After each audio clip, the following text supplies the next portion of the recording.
തനത് രുചിയിൽ ഒരു ചെറുപരിപ്പ് പായസം കൃത്യമായ അളവോടുകൂടി ആർക്കും തയ്യാറാക്കാം. ഏകദേശം 7 ഗ്ലാസ് പായസം ഉണ്ടാക്കാനായിട്ട് നമ്മളിവിടെ 1 കപ്പ് ചെറുപരിപ്പാണ് എടുത്തിരിക്കുന്നത്. കപ്പില്ലെങ്കിൽ ഒരു ഗ്ലാസ്സിൽ അളന്നെടുത്താലും മതി കേട്ടോ. പക്ഷേ എല്ലാ ചേരുവകളും അതേ ഗ്ലാസ്സിൽ തന്നെ അളന്നെടുക്കാൻ ശ്രദ്ധിക്കണേ. ഇത് 230 ഗ്രാം ഉണ്ടാകും. എല്ലാ ചേരുവകളുടെയും കൃത്യമായ തൂക്കം ഞാൻ സ്ക്രീനിൽ എഴുതി കാണിക്കാം. ഇനി നമുക്ക് പായസത്തിന് ആവശ്യമായ ശർക്കര ഉരുക്കിയെടുക്കാം. അതിനായി ഒരു പാത്രത്തിലേക്ക് പരിപ്പ് അളന്നെടുത്ത അതേ പാത്രത്തിൽ 2 പാത്രം ശർക്കര നുറുക്കിയത് എടുക്കുന്നുണ്ട്. ഇത് മൊത്തത്തിൽ 320 ഗ്രാം ഉണ്ടാകും. ശർക്കരയുടെ അളവ് നിങ്ങളുടെ മധുരം അനുസരിച്ച് അല്പം കൂട്ടുകയോ കുറയ്ക്കുകയോ ചെയ്യാം കേട്ടോ. ഇതിലേക്ക് 1/2 കപ്പ് വെള്ളം ചേർത്ത് സ്റ്റൗ ഓൺ ചെയ്ത് ഉരുക്കിയെടുക്കാം. ശർക്കര മുഴുവനായി ഉരുകി വന്നിട്ടുണ്ട്. ഇനി നമുക്കിത് മാറ്റിവെച്ച് പായസത്തിന് ആവശ്യമായ പാല് പിഴിഞ്ഞെടുക്കാം.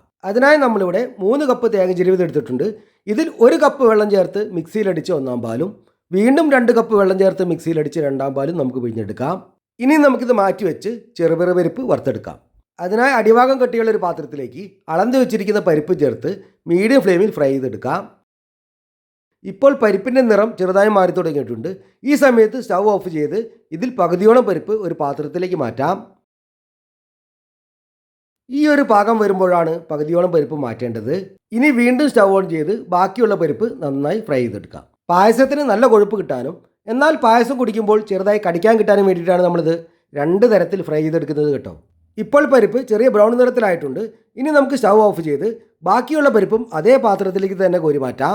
പാത്രത്തിൻ്റെ ചൂട് കൊണ്ട് പരിപ്പ് കരിഞ്ഞു പോകാതിരിക്കാൻ പെട്ടെന്ന് തന്നെ കോരി മാറ്റണേ. ഈ ഒരു പാകത്തിലാണ് പരിപ്പ് രണ്ടാമത് ഫ്രൈ ചെയ്തെടുക്കേണ്ടത്. ഇനി നമുക്കിത് നന്നായി കഴുകി വെള്ളം ഊറ്റിക്കളഞ്ഞെടുക്കാം. കഴുകിയെടുത്ത പരിപ്പ് വേവിച്ചെടുക്കാനായി പായസം വയ്ക്കുന്ന അടികട്ടിയുള്ള പാത്രത്തിലേക്ക് മാറ്റാം. ഇതിലേക്ക് പരിപ്പ് അളന്നെടുത്ത അതേ അളവ് പാത്രത്തിൽ 4 പാത്രം വെള്ളം ചേർക്കാം. ഞാനിവിടെ 4 കപ്പ് വെള്ളമാണ് ചേർക്കുന്നത്. ഇനി നമുക്ക് സ്റ്റൗ ഓൺ ചെയ്ത് പരിപ്പ് നന്നായി വേവിച്ചെടുക്കാം. പരിപ്പ് നമുക്ക് കുക്കറിലും വേവിച്ചെടുക്കാവുന്നതാണ്. കുക്കറിൽ വേവിക്കുകയാണെങ്കിൽ 3 കപ്പ് വെള്ളം മതിയാവും കേട്ടോ. ഇപ്പോൾ പരിപ്പ് വെന്ത് വെള്ളമെല്ലാം വറ്റി വരുന്നുണ്ട്.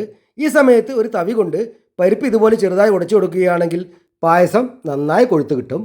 ഈ സമയത്ത് ഇതിലേക്ക് ഉരുക്കി വെച്ചിരിക്കുന്ന ശർക്കര ഒരു അരിപ്പയിലൂടെ അരിച്ചൊഴിക്കാം. ഇനി നമുക്കിത് തിളപ്പിച്ചെടുക്കാം. ഇപ്പോൾ ശർക്കര തിളച്ച് ചെറുതായി കുറുകി വന്നിട്ടുണ്ട്. ഈ സമയത്ത് 2-ാം പാൽ ചേർക്കാം. പാൽ ചേർത്ത് കഴിഞ്ഞാൽ പായസം കൈവിടാതെ ഇളക്കി കൊടുക്കണേ, ഇല്ലെങ്കിൽ പാല് പിരിഞ്ഞു പോകും കേട്ടോ. ഇപ്പോൾ 2-ാം പാലും തിളച്ച് പായസം ആവശ്യത്തിന് കുറുകി വന്നിട്ടുണ്ട്. ഈ സമയത്ത് 1-ാം പാൽ ചേർക്കാം. 1-ാം പാൽ ചേർത്താലും പായസം എപ്പോഴും ഇളക്കിക്കൊണ്ടിരിക്കണേ. ഒരു തിള വന്നാൽ നമുക്ക് സ്റ്റൗ ഓഫ് ചെയ്യാം. എന്നാലും ഇളക്കുന്നത് നിർത്തരുതേ. ഈ സമയത്ത് പായസത്തിലേക്ക് 5 ഏലക്കയുടെ കുരു പൊടിച്ചത്, 3/4 ടീസ്പൂൺ ചെറിയ ജീരകം പൊടിച്ചത്, 1 ടീസ്പൂൺ ചുക്കുപൊടി എന്നിവ ചേർത്ത് യോജിപ്പിക്കാം.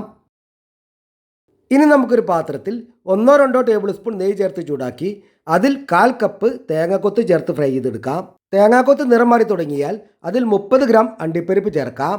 അണ്ടിപ്പരിപ്പൊക്കെ വേണ്ടെങ്കിൽ ഒഴിവാക്കാം കേട്ടോ. ഈ വീഡിയോ ഇഷ്ടമായാൽ എല്ലാവരും ഇതൊന്ന് ഷെയർ ചെയ്യണേ.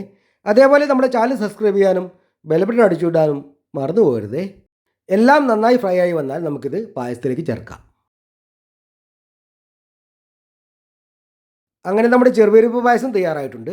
എല്ലാവരും ഇതുപോലെ ഒന്ന് ട്രൈ ചെയ്ത് നോക്കണേ. നിങ്ങളുടെ അഭിപ്രായങ്ങൾ ഇപ്പോൾ തന്നെ കമൻറ്റ് ചെയ്യണേ.